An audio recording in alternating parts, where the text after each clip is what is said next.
Scott, I wanted to open up this show with the latest breaking news, and I'll just read what is being reported right now regarding the Strait of Hormuz. It is being said that Iran has reopened the strait. According to, first it was Donald Trump who went to Truth Social and said these exact words: Iran has just announced that the Strait of Iran is fully open and ready for full passage. Thank you. Interesting, I think, gaffe there, calling it the Strait of Iran. But then a source close to, according to reports, Parliament Speaker Ghalibaf said that this opening is actually practically limited based on the fact that there's now a 10-day ceasefire between Lebanon, Hezbollah included, and Israel. And these conditions, as part of a practically limited reopening, is that all passage is rerouted through Iranian territorial waters via Larak Island. Only commercial ships, number 2 here, are allowed, with Iran deciding which ships qualify, enemy-linked vessels excluded, and tows still required for security provision and passage. And then all transit coordinated by the IRGC Navy, with Iran fully controlling passage through the strait. So, Scott, maybe you can react to this, because there's been a flurry of developments that have led up to this, warnings by Iran about the Red Sea and Bab el-Mandeb, the ceasefire, which saw Israel and Lebanon come to an agreement on this, and then Israel's breaking in the beginning. Now it seems like things have died down a bit, and Trump is guaranteeing that Israel won't attack during these 10 days, and Iran making good on its word, saying it would do something in goodwill around this ceasefire, because it's been pressuring this since the very beginning of these negotiations with the U.S. So talk about your thoughts and assessment on where we are now. Well, as I've said, the ceasefire wouldn't have happened unless the United States recognized the futility of continuing military operations. So it's the United States that's looking for an off-ramp. Iran, too, wants an off-ramp, but it's not going to, make concessions that the United States and Israel haven't earned on the battlefield, and the United States and Israel have earned nothing on the battlefield. I think people need to understand that strategically, the United States and Israel lost this conflict. They've achieved nothing. None of their objectives have been achieved. Iran has emerged with the regime intact, continuing to be able to launch ballistic missiles with great effectiveness and total control of the Strait of Hormuz. Iran hasn't yielded on any of the points regarding nuclear enrichment, etc. And yet here we are with Trump declaring victory, because this is what it's all about. This is about political issues. This isn't about real practical issues. This is about how Donald Trump can spin things to his political advantage so that he can declare that without his decisive intervention, nothing would have happened. So we're just watching a giant political game in process. The Strait of Hormuz is open in the way that the Iranians have determined it to be open. And Donald Trump can, crow all he wants about this, that, and the other thing, but whose hands on the handle controlling the spigot? It's not an American hand; it's an Iranian hand, and that which they have opened, they can close down. So, now we have to see how Trump, goes forward with this, whether he will ignore the Iranian statement, continue to double down on the role he played, or will he, as he has done in the past, suddenly declare the Iranians to be liars and thieves and scoundrels and threaten and bluster more? But the problem is, threaten and bluster more what? I know that Colonel McGregor is out there talking about, a major American offensive that's going to begin next week. To do what? With what? We're not bringing anything to the table that we haven't already brought. And any target worth hitting has already been hit. Anything that we're going to hit from now on is an empty building. I mean, the Iranians have shuffled the deck. Pete Hegseth can claim that we're watching them do this, that, and the other thing, but clearly we don't watch them do this, that, and the other thing, because, that Air Force that we said we destroyed 100%, it's up and flying right now. The Navy that we said we destroyed, it's in control of the Strait of Hormuz with ships out there delivering mines. Every aspect of Iran's military has survived this conflict. We have effectively done nothing except show that we are impotent. Do we really want to put that on display again And I think not. The other thing is there's certain realities. Europe runs out of aviation fuel in 11 days. That means the entire European aviation industry ceases to function.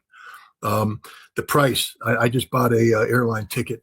The fuel surcharge was, about 1/3 of the cost of the ticket. And it's going to go up because it's gone crazy. Trump can't afford to go to war with Iran. To continue this war. He needs this conflict to end.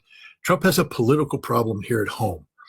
He can sell, his lies and his con game to his base, but his base is reducing. There's people spinning off the base. People aren't buying into his line anymore. And if he's going to, reconvince people, he needs to put something on the table. He needs to bring an end to this conflict and then, spend the next month or so telling people how he's the greatest thing in the world, that this peace wouldn't have happened without him, and see if he can go into the summer with some sort of momentum. And it's not impossible. The economic difficulties we have right now, if he can get energy flowing, if he can get the price of energy down, he'll have one of those artificial boosts come summer, where the problems that he's responsible for go away. And he says, it's because of me. I'm the greatest thing in the world.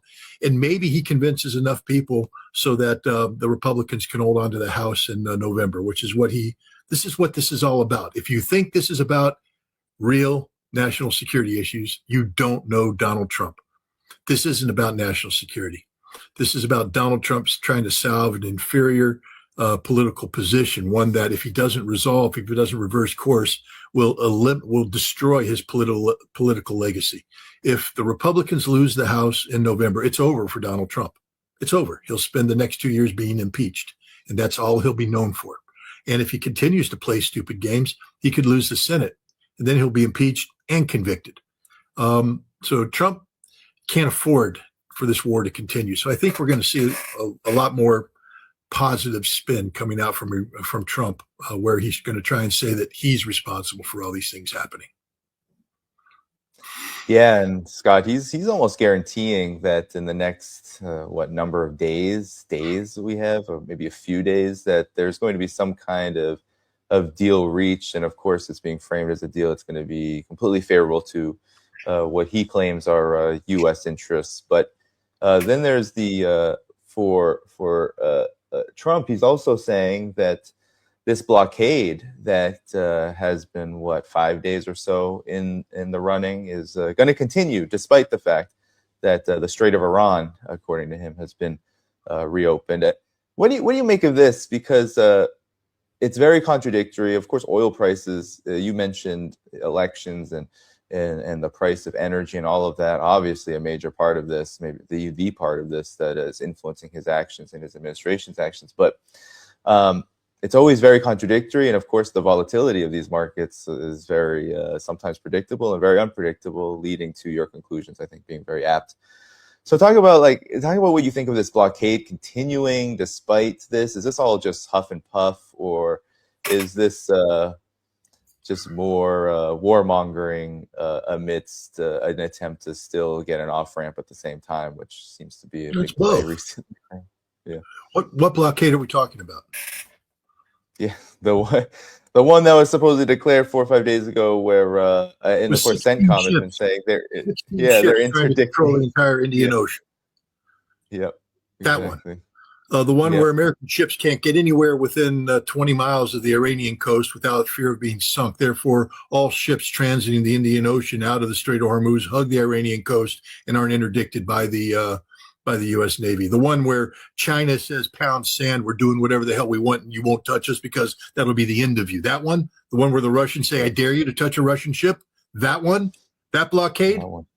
Yeah, no, there is no blockade. It's again, this is part of the game that Donald Trump's playing, to be seen, to create perception.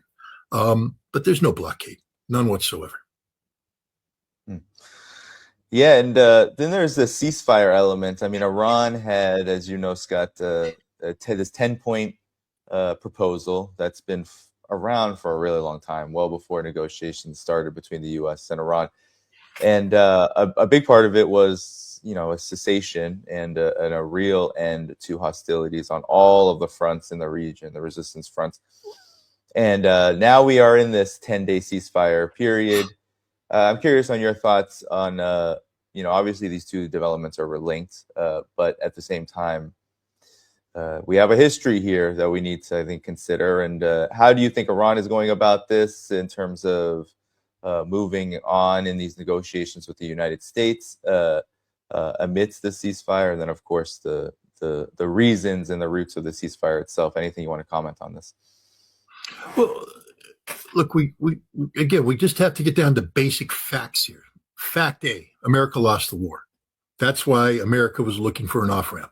If we were winning the war, we wouldn't be looking for an off-ramp. We just keep hammering away till the Iranians surrendered. We're the ones that said we need this thing to come to an end because our bases were being eviscerated. Israel had no more defense. Iran's missiles got stronger and stronger, and we had reached the limit of our escalatory capabilities with conventional weapons. The next step would have been literal cultural genocide. I mean, that's what Trump was talking about, the erasure of Iranian civilization. Not that he would have been able to do it, but the measures that would have had to have been undertaken to, put action to those words would have been war crimes beyond belief. So bad that I believe that American generals told the president, no, we're not doing this. This is why he had to find an off-ramp, because the military balked and said, we're not committing war crimes on your behalf. Then there was the failed raid against the Isfahan, nuclear storage facility.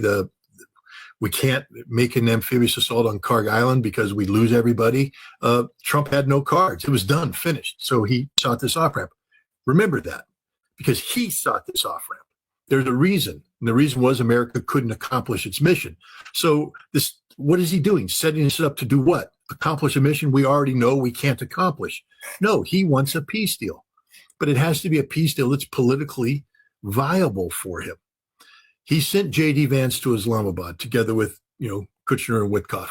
They were this close to a final deal, this close. The Iranians came loaded for bear.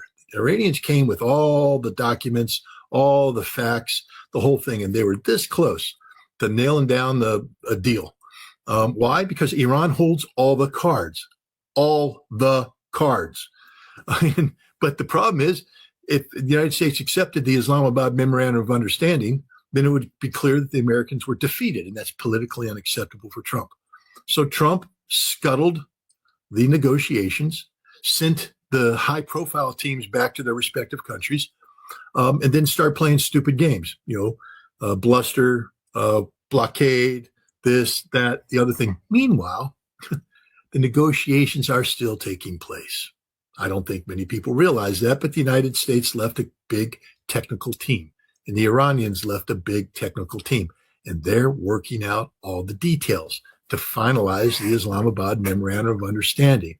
And at the appropriate time, Trump will come in, and once he's created the perception that his intervention made this deal possible, he will implement this deal.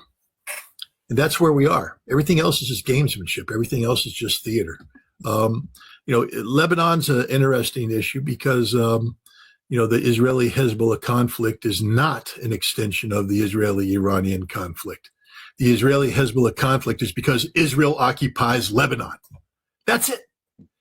Israel stops occupying Lebanon and Hezbollah goes away. It's not an issue.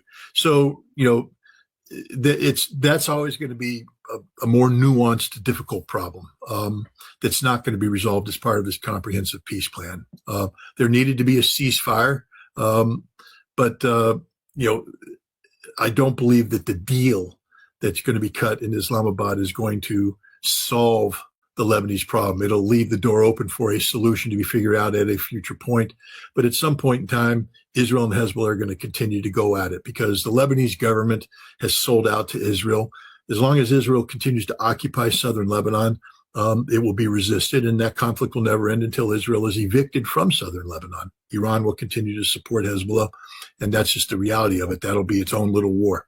Ansarallah, look, Ansarallah is getting ready to shut down the Bab el-Mandeb Strait. If they do that, it's a death sentence to Saudi Arabia's energy-based economy, which has diverted the bulk of their oil export capacity from the east to the west through a pipeline.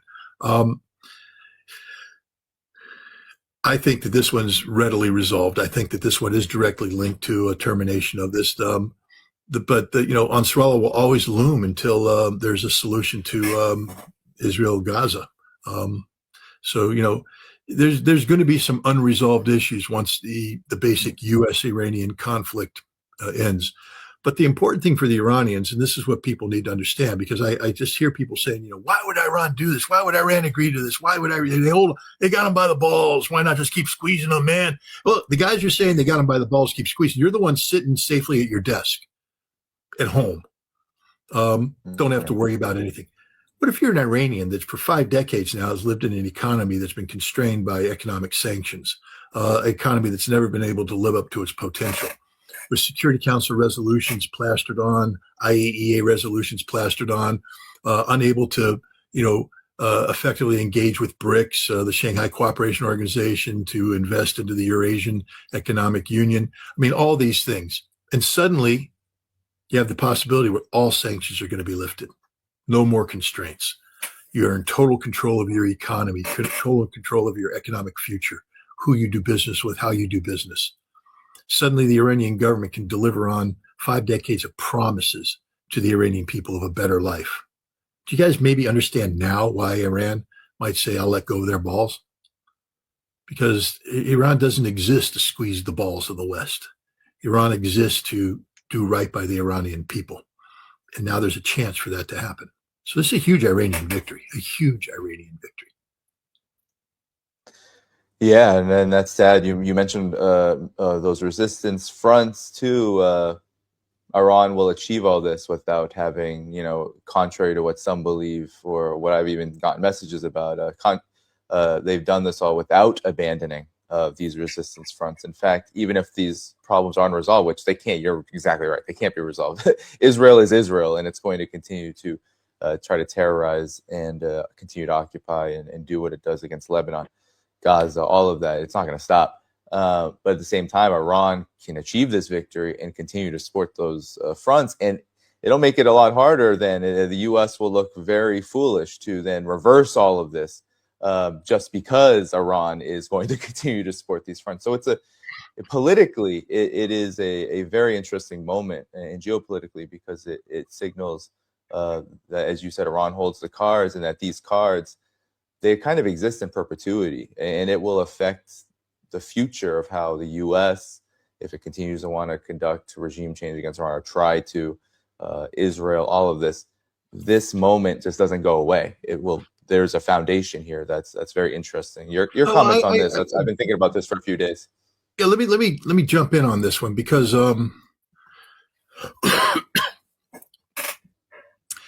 Iran holds cards right now because we're in a state of conflict. But you do understand that the game changes once you de-emphasize the military and you re-emphasize, or you start emphasizing the economic. Iran can't play it both ways. Iran doesn't get to hold the balls and then go play BRICS, international, economic participant. They're going to have to release. And when they do that, now Iran becomes part of the global economy. And that's a whole different game where different stresses can be brought to play, different restrictions, et cetera. And so, what happens when Iran joins BRICS? Now Iran becomes a hostage to Indian-Chinese animosity. They're in the middle of that now. They've got to play that. You see, the world doesn't become, totally simple for Iran. It becomes far more complicated, in fact, when Iran now has to operate, in accordance with the rule books, in accordance with the rules of fair competition. Iran has been playing the sanctions violation game for decades. They're used to, floating ships out in the open sea, waiting for markets to open up, offloading. They're not going to be doing that anymore. They're going to be part of the free and open economy, and they're going to have to compete. And I think it's going to be great for Iran. But the idea that Iran emerges from this retaining this superiority that it's gained through this victory, that's not the case at all, because Iran will have to learn how to live in peace and harmony with its regional neighbors. It's not going to be able to sit there in a permanent state of conflict and tension and hostility. And that now we come down to the Strait of Hormuz. This is going to be fascinating to see how this plays out. I think that Iran has earned a right to say that they, in a period of time, for security guarantees, must retain control over the Strait of Hormuz as a way of leveraging everybody to make sure that everybody abides by their agreements. But Iran wants to join the family of nations, which means Iran wants to comply with the rule book, which is the United Nations Charter and the foundation of international law that's derived therefrom. And one of that is the law of the sea. The Strait of Hormuz is an international waterway, openly recognized as such. And for Iran suddenly unilaterally to declare that it's not, that it belongs to them, puts Iran smack dab in violation of international law, where Iran doesn't want to be. So I do think there's going to be some sort of compromise. However they work this out, I don't know, but I could imagine a 10 to 15 year treaty with Iran, the United States, and the Gulf Arab states, which creates, Iran has, control, can toll, but others are involved too. That money will be collected and distributed for reconstruction purposes for a period of time. But like any toll booth that's linked to the construction of a highway, I'm thinking of the New York State Thruway, where once you pay it off, you're supposed to stop collecting tolls. Of course, New York State will never do that because they always want the money. But the point is, at some point in time, Iran will have to relinquish control of the Strait of Hormuz back to the international community. That's just a requirement of international law, and Iran is a nation that wants to comply. So I think there's going to be some compromise there. Everybody's saying Iran's going to control this forever. No, they're not. It's impossible for Iran to control it forever. That would create a huge problem for Kuwait, Iraq, the UAE, Saudi Arabia, Bahrain.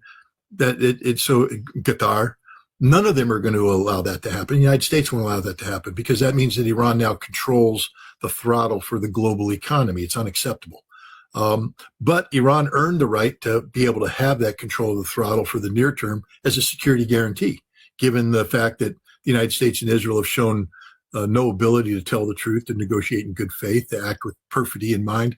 I do think Iran is in a good position to create some sort of treaty-based arrangement that gives them control for security purposes, but that it gets relinquished down the road. It has to, in order for Iran to, conform with international law. I always love that people say, how can you mention international law? Hey, you know what? The guys that say you don't know anything about how the world works. I'm sorry.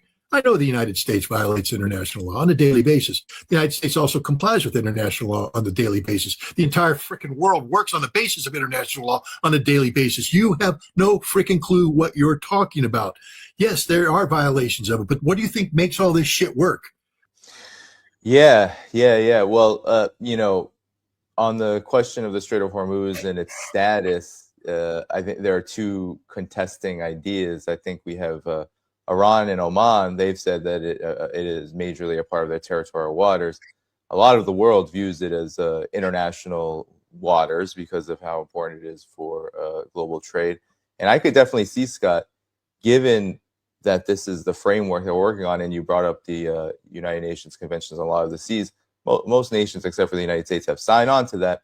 So I could definitely see a scenario where in the future, as things develop and there is security guarantees involved, I could see Iran actually even reaching out to the rest of the region, even those that were hostile to Iran, as the U.S. was using them, the Gulf states, et cetera, as their launching pads. But I could see them reaching out and saying, how do we govern this together? And that gives Iran a whole lot of leverage too, because it gives Iran, and Oman could be a part of this, a lot of leeway in how it looks in front of the entire international community, and also brings a really interesting solution to preventing maybe outside aggression from dictating what happens here. It would be a really interesting, I think, thing. It's going to be a treaty.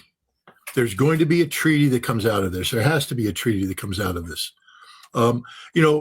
If you look at the end of the Second World War, the United Nations, handed out certain mandates to deal with post-colonial issues.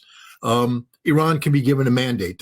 There's creative, innovative solutions here that go beyond Iran simply declaring we own the Strait of Hormuz.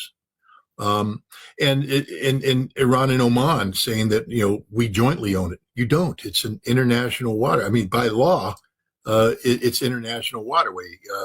It's just the way it is. And so there's going to have to be a creative solution here. But I do think Iran has a right to say that for the foreseeable future, that it is given the ability to shut it down as a security guarantee. There's very few things that you can use as a security guarantee against the United States because we are liars. We negotiate in bad faith. We do. This one hurts. This one we can't control. I mean, we don't have a solution to it. So I think giving Iran the ability to shut her down for a period of time while the chips that have fallen are sorted out from this conflict is okay. But at some point in time, if you think about it, BRICS is going to become a bigger player in this than the United Arab Emirates is a member of BRICS, and so is Iran. They're going to have to learn to get along. Saudi Arabia was invited. It may come back in now because BRICS is the emerging, global forum of note. China, Russia, India, all major players in terms of the energy markets. China and India in terms of energy coming out. I just think that there's a lot more room for a multilateral, treaty-based solution to this problem. I think you're right. There's going to be a creative solution that involves everybody. Yeah, and Scott,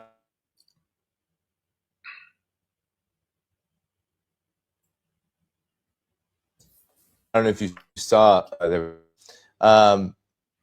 In moments like these, we see the entirety of the breadth of, I think, contradictions and conflict rear heads because it's such a decisive moment historically for a war like this. Well, Donald Trump came out during this Strait of Hormuz rollout of the news that Iran was reopening it under conditions. And he said about NATO, because I think what we've seen also in this is that NATO and the United States are indeed at a much bigger rift than maybe some might believe. But he said, now that the Hormuz Strait situation is over, I received a call from NATO asking if we would need help. I told them to stay away unless they just want to load up their ships with oil. They were useless when needed, a paper tiger. What do you make of this rift? This is going on since February 28th, when a lot of these European countries were just not going to endorse this war, which, of course, made Trump very angry. And curious on your thoughts about this rift, because it goes all the way into the Ukraine conflict, which has seemingly taken a backseat in attention, but still very much going on. Well, this rift dates back to 2016, before Donald Trump was elected the first time around. He belittled NATO. He said they weren't pulling their fair share, that NATO nations needed to pay a greater percentage of their GDP. I think the talk at that time was to bring it up to 2% GDP. Now it's up to 5%, could go up even higher, but it doesn't matter. Trump has never viewed the NATO relationship in terms of geopolitical stability factors. He's viewed it as a business relationship, straight up business relationship. Are you paying your fair share? How can we make money? How can we sell more weapons to you? Things of this nature. And so there's always been a rift there because NATO is supposed to be a transatlantic defensive alliance. And NATO's always played a subordinate role to American national security and foreign policy interests. But when Europe and America were largely aligned, being a subordinated role to a posture that you agreed with, you could pretend that you weren't subordinated, that you were equals. But now we have the United States going off on its own direction, and we in Europe and the United States are totally divergent on many issues, and we just saw that manifested with the situation in the Persian Gulf. So now it's clear that from the European perspective, the only way that NATO works is if they surrender to the United States and do what the United States wants, which they're not willing to do. And from the American perspective, it's now a bad business deal. We're not getting anything out of it that we want. Ukraine has cost us a lot of money with no discernible benefits. I just think as a business relationship, which is what Trump has made NATO, it's a failed business, and Trump is looking to cash out. The difference this time is that in the past, Congress has always said, you got to go through us, which he has to, and Congress wasn't going to support that. I think right now there's a lot of people in Congress that are bitter about how NATO has behaved, and the other difference too now is that in the past NATO was willing to do what it took to keep the United States in. And now you have the Europeans meeting saying, we recognize the inevitability of the American divorce. What do we need to do to have a Europe only, security framework? So I think the politics of divorce are far different today than they were in 2016. And I think we're looking at a real possibility of the United States leaving NATO either partially or in totality as early as this summer. Yeah. Seems like things are really falling apart for this united collective West front that has been, I guess, going on for many decades now. But Scott, I'm really curious on your thoughts on this. In the coming days, we're going to see the United States and Iran through these talks likely come out with something that if it's some kind of deal. And I'm curious on what you believe, if there's anything that we're going to see surprising about it. You mentioned the memorandum of understanding that's already been, on the table. But is there anything that's going to surprise us, or do you believe that Trump in the U.S. can find a way to actually reframe these conditions that Iran has, which, in terms of a long-lasting end to this conflict, will be likely a requirement for Iran to have set in place in order to, give Iran confidence that this won't happen again, or at least it won't happen again for a foreseeable future? I think the most important thing for the Iranians is to get all sanctions lifted against it, to bring it fully back into the family of nations. At that time, Iran will be sort of liberated to enter into more broad-based security arrangements with both China and Russia. Russia has signed a security framework agreement with Iran, and they're complying with it. But it's very difficult to enter into a broad-based security agreement when you have pre-existing conditions such as conflict with the United States that would, if Russia was to do a full embrace of Iran, would mean that Russia's now party to the conflict. Russia's had to play certain games, and so there's been limitations to what Russia can and can't do, or at least what Russia is willing to do. And the same thing with China. But I think once Iran becomes fully liberated, they'll be able to renegotiate their relationship with both Russia and China. And this is a security guarantee. This strengthens Iran. And I think both Russia and China have taken a look at this conflict and understand the emerging weaknesses of America. First of all, China. Look, the policy of the United States regarding China, as expressed in the 2025 National Security Strategy, was one where we were going to contain China and curtail China, that we were going to demonstrate to the Chinese our conventional military overmatch, meaning China didn't stand a snowball's chance in hell to take us on because we were just so powerful. That's over. Part of this framework was not only that we would have our own inherent conventional military supremacy over China, but that we were backed by 3 regional alliances that just made it impossible for the Chinese to have a move. The tripartite agreement between the United States, Japan, and South Korea, AUKUS between Australia, United Kingdom, and the United States, and then, of course, the Quad involving India, Japan, the United States, and Australia. These 3 security frameworks, were going to hold the Chinese in place. None of them exist. They exist in name only, but they're all dead. Tripartite agreement. The Achilles heel, of course, is South Korea and Japan's dependence upon Middle Eastern oil. Japanese, 93%. South Korea, 43%. Their economies are crashing. Moreover, the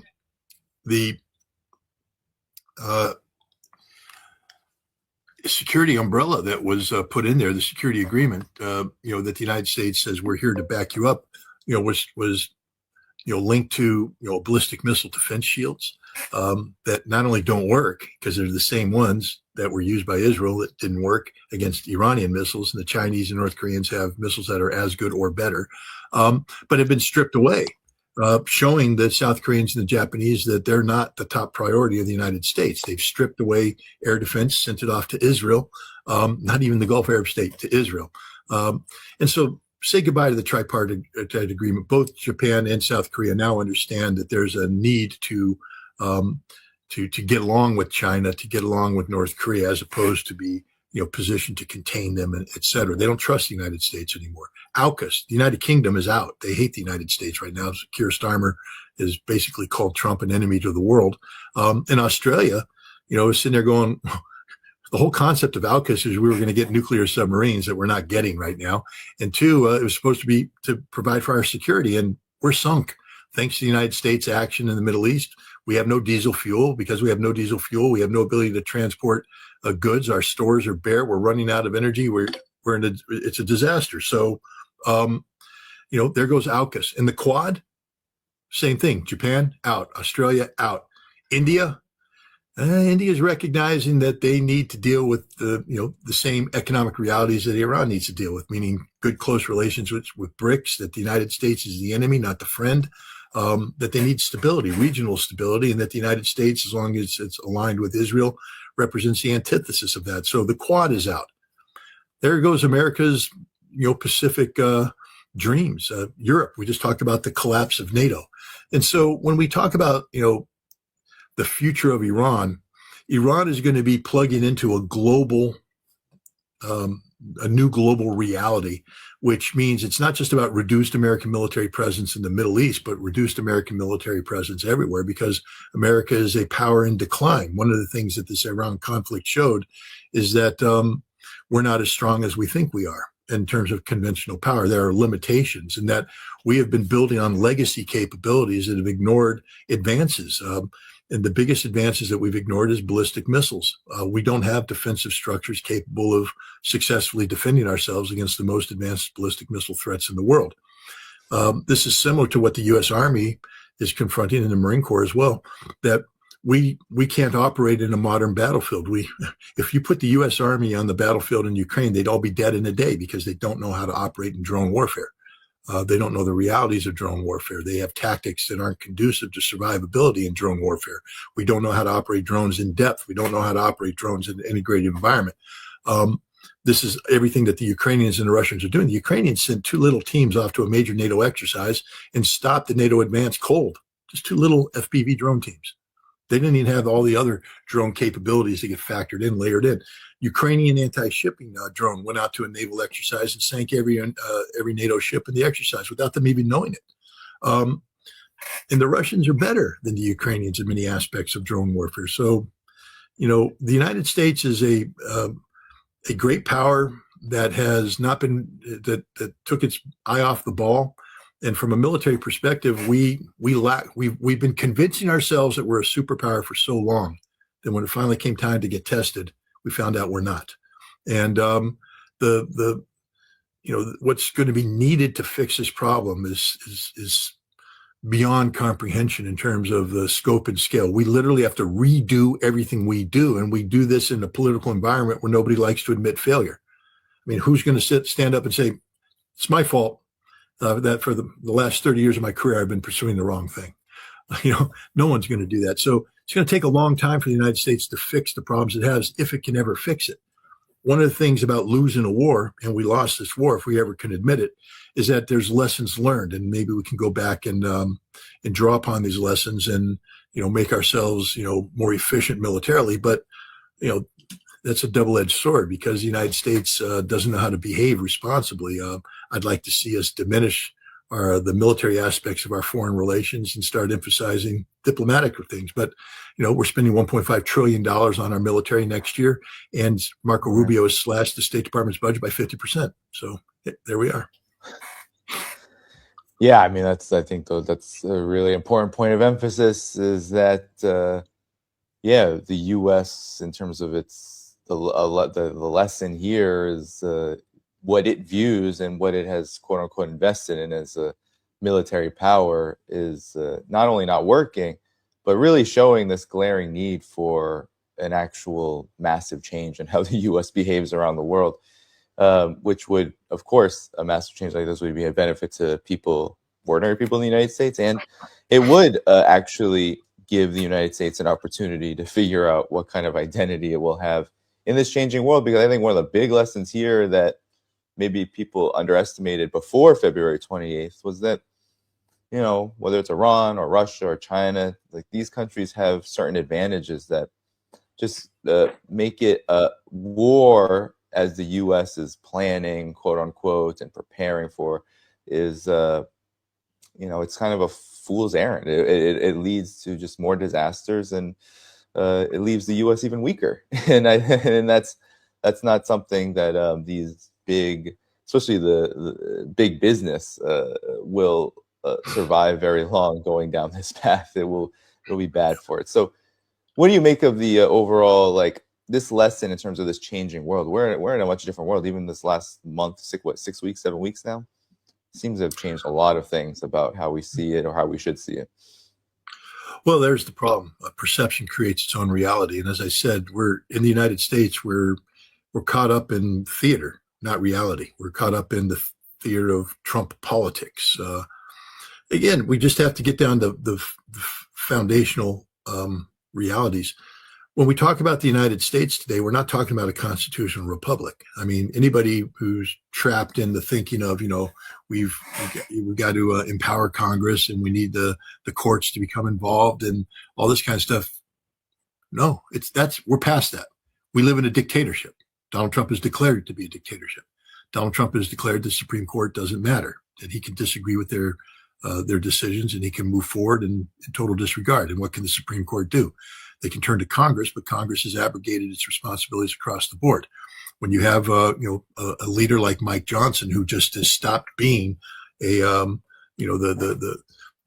House leader and the Speaker of the House and started being just a compliant rubber stamp for Donald Trump, that means Congress doesn't exist anymore. There's no checks and balances. We have failed the basic underlying principle of American democratic, constitutionally based government, which is checks and balances, 3 separate but equal branches of government. Federal is 51. If you guys want to go read about it, James Madison laid it out in great detail. So we're not there. We are a cult of personality. That's what we are today. We're a nation where one man is out there, you know, and everything's about him. It's not about, he doesn't care about the American people. He doesn't care about national security. He doesn't care about anything. He only cares about Donald Trump, and he uses everything to promote the Trump brand. And sadly, a sufficient number of Americans have bought into this, and that's why he's politically empowered.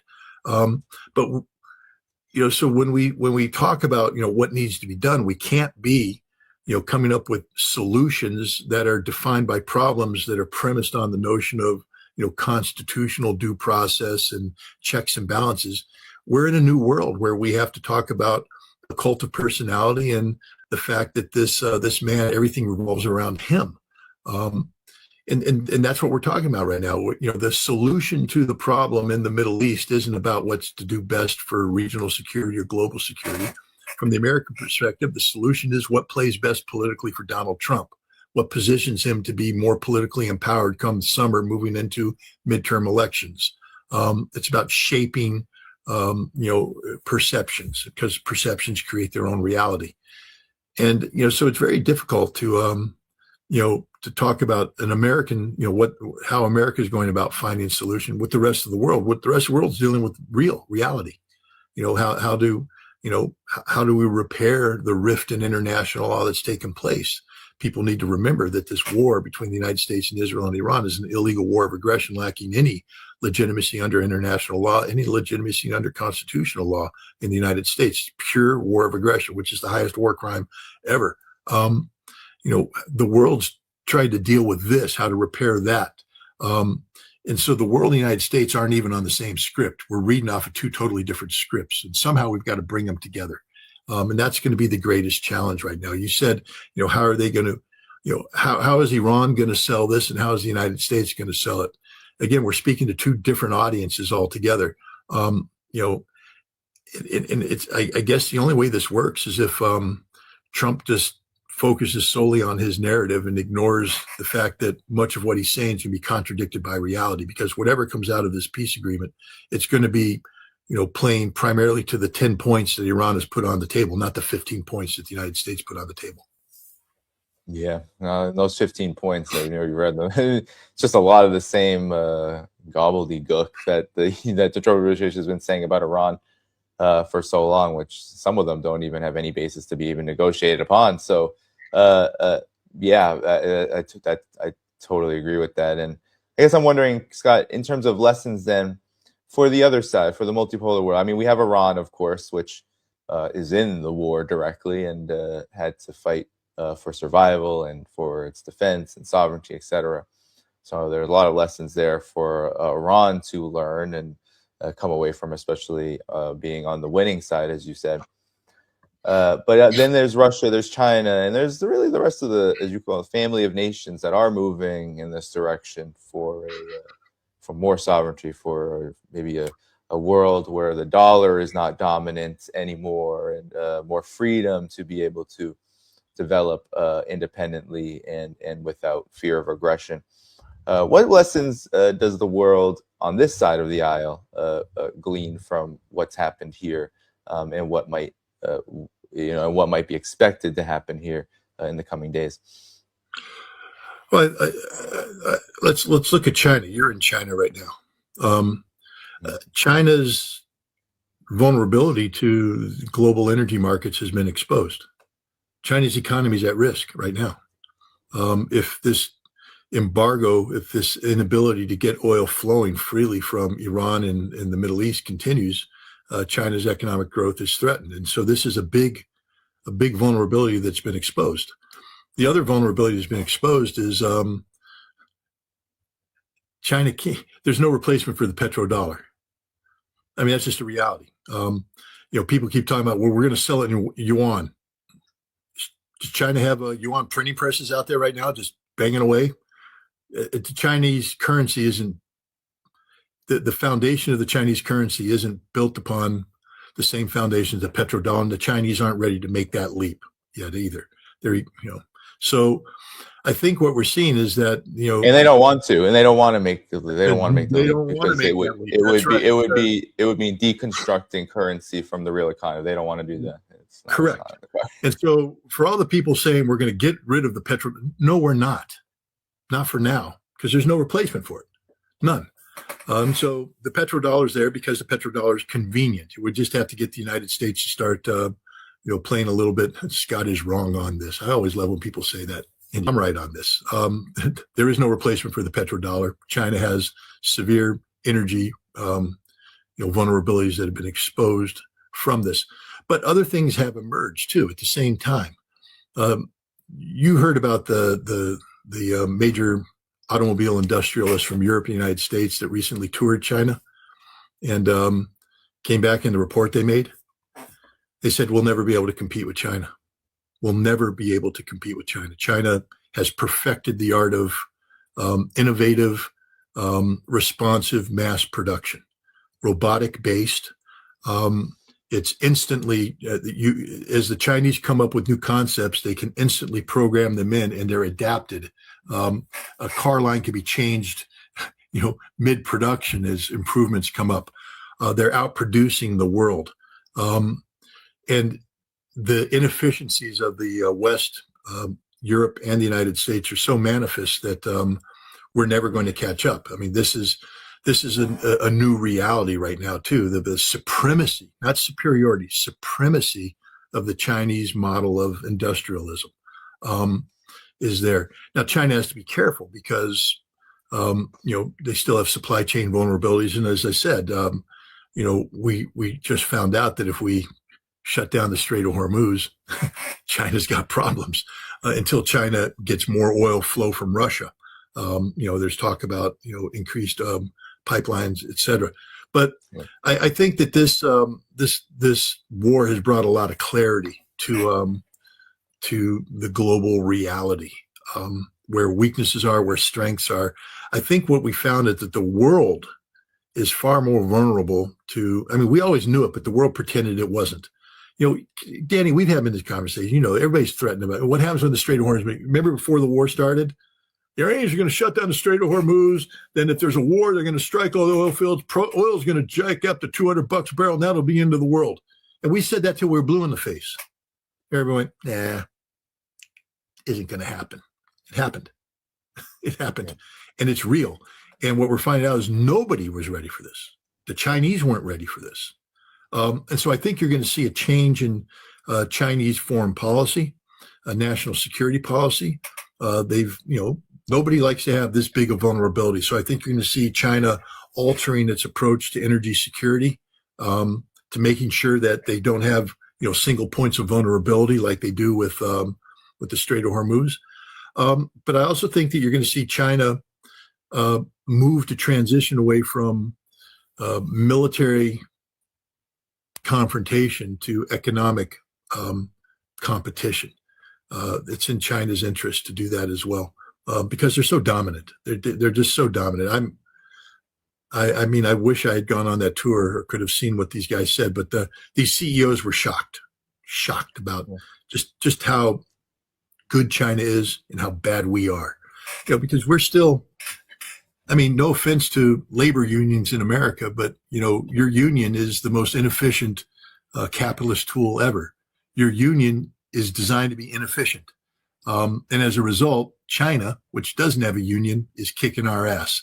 Your union won't allow us to replace the inefficient worker with an efficient robot.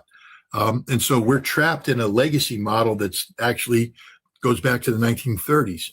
And China's just out there, legacy, just rolling ahead. I'm not picking on unions. I'm just saying this is a reality. We have a different, social, contract with our people. And it's holding us back. It's holding us back. That's it. Yeah. Yeah. Well, there is something very archaic about the U.S. Of course, what I would call like the race to the bottom, deindustrialization, this kind of thing, which leads to unions, especially what unions do exist, which is very few, but when unions do exist, especially in industry, wanting to hold on to whatever they have. And the companies, they're not looking to really innovate. They're looking to just make more money. And when they just want to make more money, then what they replace workers with is machines that may be more efficient, but they're more efficient at making money rather than more efficient at competing and building product and all of this. And so when I'm in China, I was just, and I'm going to have videos and stuff about this later on when I can. I don't want to put them on stream because it's a high bandwidth, but I just visited Ant Group, which is Alibaba and Alipay and all this, and then two companies that produce robots and all these things that the United States are very far behind. But I think for China, with the energy question, people that I've spoken to, John Weiwei and others, they say, it's not energy security internally that is really the big issue, because China has really done a good job on that. But China has a vision about the world which is different from the United States and does require stability. Even in energy markets, it really does require stability in energy markets, because China wants its excess production to be of use to others, because it has an excess production now. It used to others. That's why there's the Belt and Road Initiative, all of this, and that will require, short of being able to infuse the world with renewable energy, which it can do, but it won't be able to replace oil in a day. These oil-rich countries all across the region of the Middle East, they need to be a big part of what's going to be built in West Asia and Eurasia in general. So yes, a war like this in the edge and the Strait of Hormuz being, choked, that's not going to serve interest there. That will make it a lot harder for that to happen, and that will be really where the Chinese economic problems will come. Is China wants its excess production to be of use, not necessarily. It's not outsourcing it to what we do, outsourcing it to low tax havens and low wage labor. No, they want it to be used for others, so they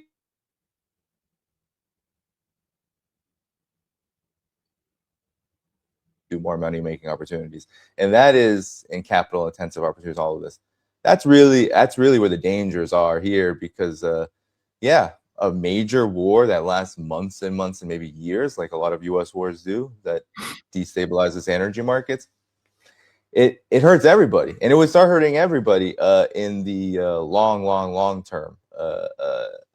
Despite the advantages of, let's say, a Russia with all of its oil, and a China with all of its production, and Iran with all of its sovereignty and furious strength and to defend its independence, like but the economic situation will cause suffering for most of the world, and that's something that doesn't benefit a project that's meant to better the world. And so that's where I feel like a lot of the contradictions lie. But Scott, any final comments on this, and anything else that maybe we haven't talked about?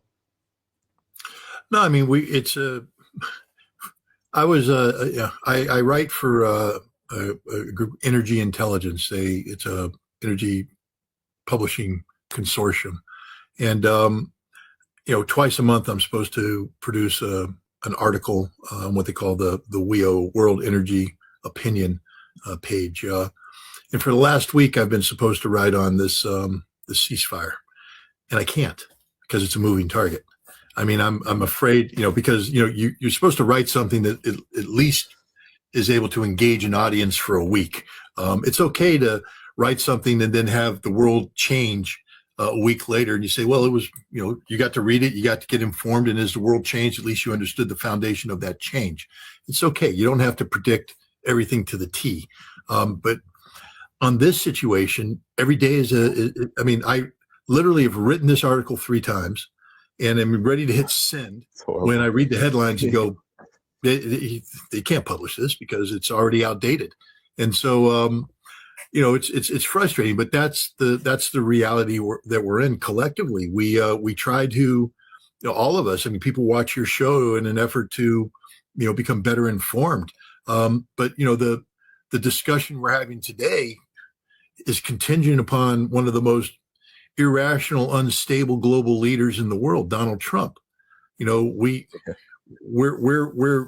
having a conversation based upon, Truth Social posting that he put out an hour ago. When this conversation ends, he may put out another Truth Social post that just basically blows our mind and goes the exact opposite. Just kidding. Yeah, just kidding. And then, the other thing too is that I don't think people understand the global vulnerability that has emerged about energy security and the desperation that exists in many parts of the world. Again, I just point out, you go to Europe today, you got aircraft at every major airport taking off, flying, and they're doing this whole commercial interactivity. In 11 days, that all stops because there's no more aviation fuel. What happens when airplanes stop flying? What happens to the industries that are already over-leveraged with banks? We are closer to global economic collapse than people understand. And that's the danger of this conflict, because there's a lot of emotions involved here. I mean, everybody wants Iran to stay the course. Stay the course, stay the course. Well, that's bad for Iran, because at some point in time, when you get global economic collapse, there's no longer an incentive to stop the war. And then Iran will just stay isolated forever. And that's not good for Iran. Then we also have, the pressures that are brought to bear by this global economic collapse on Donald Trump, because he will be blamed for this. This is his war. This is his tar baby. He's got to, free himself from this. But there's the politics here that are to play. At some point in time, if it becomes so apparent to Donald Trump that he's not going to reverse course, he'll find it. He may say, well, then I have to go full bore on war. If I can't get peace and convince the American people that I'm the greatest peacemaker that ever walked, and I deserve 3 Nobel Peace Prizes simultaneously put around my neck. If I'm going to lose the election, no matter what, because of this, then I might as well double down on another route and go the war route. So we're not out of the fire yet. We're, we've knocked down the flames, but we got some smoldering, embers out there, and we need to extinguish it. We're not there yet. It's we're in a very unstable period in global history right now, which sort of makes it fun doing what we do, but it also makes it frustrating because, you know, you just don't know what's going to happen in the next hour or so because it's a changing. There's no foundation of stability upon which decisions are being made. We're dealing with a world that's very much chaotic. Mm-hmm. Yeah, I think that's. I mean, I don't think that's right. I know that's correct, and the reality bears fruit to that. Scott, I want to make sure everybody knows to go to scottritter.com in the video description after the show. That that is where you can find Scott's work, and you can support him financially and otherwise, as well as make sure you hit the like button before you go. I want to thank all the people who gave super chats as well. That is, we didn't even talk about this. Donald Trump says he will not unfreeze Iranian funds and will seize its enriched uranium. These are the kind of contradictory things you always hear from Trump. But again, as Scott said, none of that might matter tomorrow. So thank you for your super chats and everything that you provided here, and everyone who watched, moderators who helped out with the chat, everything. Scott, anything you want to say to the audience before we head out of here? No, just to reiterate, if you go to my Substack, scottritter.com, I just published an article that provides sort of a report card on the trip I just made to Russia. The trip was made possible by the generous donations of audiences such as yours. So I'm telling you how I spent your money. And also putting you on notice that in June, I'm going back. I call it the revenge tour because in 2024, I was supposed to go speak at the St. Petersburg International Economic Forum.